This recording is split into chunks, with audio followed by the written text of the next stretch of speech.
Good morning, everybody. It is sunrise here in Utah, October 23rd, 2008. Um, it's been, a few days since I posted, maybe more than a week. Some of my closer associates know that I've been very busy, and I just was able to read the last few comments. I think it said thanks for defending me. It is amazing, but there's all kinds of people out there in the world, and that's fine. I endeavor to love everybody. Um, Obviously, things are extremely serious and grim.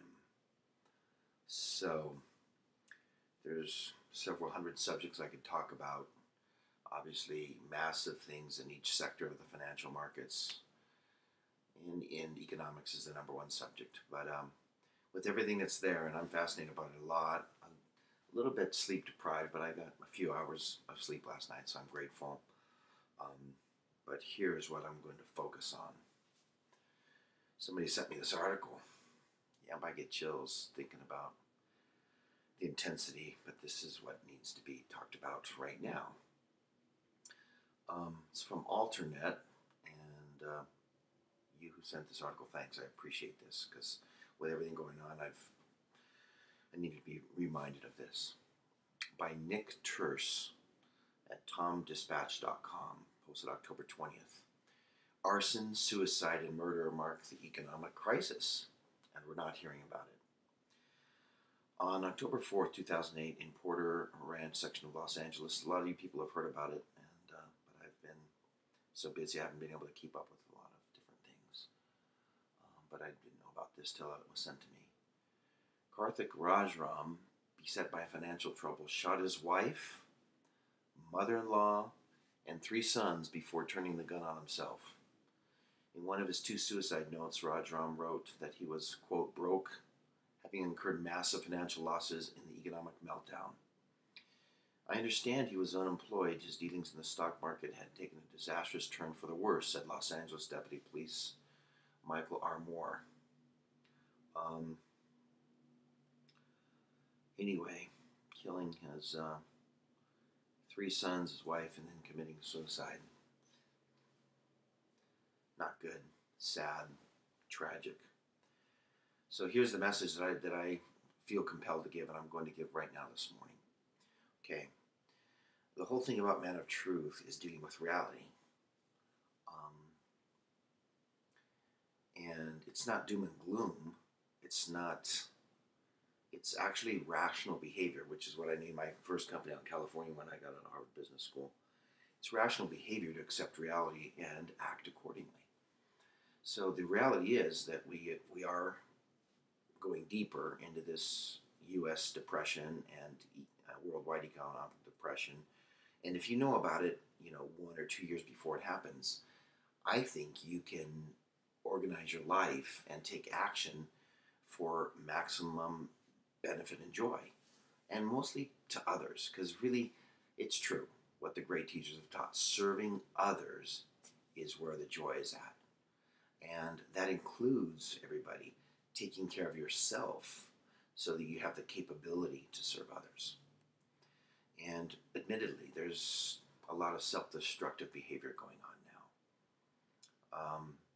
That's why it's important not to be in judgment towards other people, but at the same time, you must take care of yourself. You must prepare for what is immediately at hand. It's not, well, you might need to be prepared tomorrow, tonight, today, at this moment, certainly within the next few days or weeks and months. You don't have years to prepare anymore. The crisis is at hand. We are going down this steep decline into U.S. and world economic collapse. So this message is don't commit suicide. Like right now, I'm looking at the sun hitting the mountains, hitting that big copper mine, and I hear gold comes out of there. It's owned by Rio Tinto. Beautiful, the Kennecott copper mines. It's just beautiful to watch the sunrise here. I'm up in the mountains of Utah. I guess you could call them foothills, but the beginning of the mountains. Why not commit suicide? Well, there's always another day, no matter how grim things have been. Like some of you know, I've eaten at, La Grenouille in New York, La Serre in Paris, some of the, stated the greatest hotels, the Plaza in New York. Been, to wonderful places. After that, subsequent to that, pretty cool lifestyle, thanks to, some wonderful, blessings. I thought it was great. I've slept in the desert. I've slept in trucks, and been kind of living in different places and sleeping on floors here and there, and making my comeback within the system. But as you and I know, the system is going to go down. It's going to change. And in fact, the financial collapse did happen. If there wasn't this massive intervention in the markets, things would be closed right now. But there was tremendous, massive intervention, and it's interesting that it isn't completely, quote, working. That's planned. It's not planned to work. So we're going to continue down this deflationary spiral. I just finally had a chance to look at gold down $26, 702. Okay. Gold going down. Why? Because people are anticipating deflation. Oil at $69 a barrel. OPEC having an emergency meeting. All these. This is deflation, where things get cheaper, especially the things that affect the middle class here in the United States. At the same time, I think we'll see some inflation in food prices and things that people need, and some deflation too. But as we go into this deflation, people are going back to the dollar. Then we're going to level out, and then all of a sudden the dollar will start becoming worth less again. Gold will become worth more, and then the dollar will completely collapse and be absolutely useless. Now, of course, the timing of that, people want to trade, make money on it. But the bigger picture here, we're talking about life right now. Don't commit suicide. That's MOT's message this day until I can film again, because I'm moving again. As you can tell, a different environment here. Don't commit suicide. There's always a better day. I had the greatest father in the world, and he told me, never give up. Never give up. Believe me, I've been through some ringers, and still am going through a lot of them. Never, ever, ever, ever, ever give up. Okay, no matter what happens, there's a brighter day. The sun's up.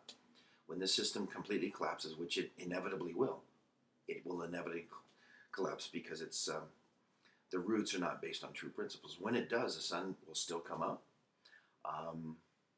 after the nuclear fallout, and there will not be nuclear winter because that's a myth. That's wrong. That's maleducation. There will be things growing again, and we will restart the society. So after all this horrifying stuff that is going to happen for sure, then we're going to rise up and create a new society, whether we're here or not, whether we're on the other side or not. But taking your own life doesn't solve anything. It doesn't help, and it hurts those left behind. So like that father that killed himself, he still could have done some good things, if he hadn't have done that. So everybody out there, if you're in foreclosure, I've been in foreclosure, okay? I had to leave the house. I guess I was kind of fortunate because I had another place to go, and I knew that. I think, and I have to admit, I've never experienced the desperation of not knowing where I'm going to go. But let's say I had no place to live right now. I would have this faith, this thought inside, because I belief in God or a belief in humanity or a belief in the Great Spirit or whatever, a belief in myself, is that I would try. If I had to sleep in the snow, I would try to do it. I would try to be like an animal and go in the ground. And those that experience going into a cave or ground and it's 55 degrees, you can survive even in cold winter. So I know that's an extreme thing, but I've tried it just to know about it. But there's people out there that care about you. And we're going to have so much turmoil happening that you will immediately have to ascertain whether a stranger is a friend or a foe. And if they're going to threaten your life, then you're not going to be able to take care of them. If they're not going to threaten your life, then my message is use the spirit of discernment. Figure out. Try to take care of them. My life, my whole life for the last 30 years is anticipating what's going to happen. And hopefully, and I've been very imperfect in this, but being able to take care of a few people, maybe more than a few. That's why I stored 80 types of non-hybrid seeds, and I've had them stored for a decade. That's why I've studied botany. That's why I study wild plants. That's why even though, I'm not taking perfect care of myself, I want to take care of myself so I have the ability to help other people. So no matter how dark it looks, whether you're in Canada, Germany, Iceland, wherever, There's a better day out there, and there's some fantastic days out there. And no matter what kind of relationships you're in, you will meet new people that are phenomenal. I have just recently unbelievable people with light just beaming out of them, and I will meet more of those kind of people, and you will too. So, if you're at the end of your rope with foreclosure or whatever else, don't give up. Even if you're foreclosed on, if you're foreclosed on here in Utah and you see me walking down the street, I will help you out. Okay? I'm not afraid of, actually, I'm not afraid of anybody, but I do make a judgment. So if there's 20 massive guys walking at me with submachine guns, I'd probably say, MOT, the chances aren't too good here. But there's always, as long as you're alive and breathing, there's hope. Never, ever give up. And if anybody's close to suicide, be kind to other people. Be kind to them. It's magic. Be loving. And the stronger you are, mentally, physically, spiritually, the more you'll be able to help other people. Prepare immediately. Right now. Keep preparing. God bless all of you. Take care. And I will post when I can soon. We'll be in a different environment. God bless. Ciao.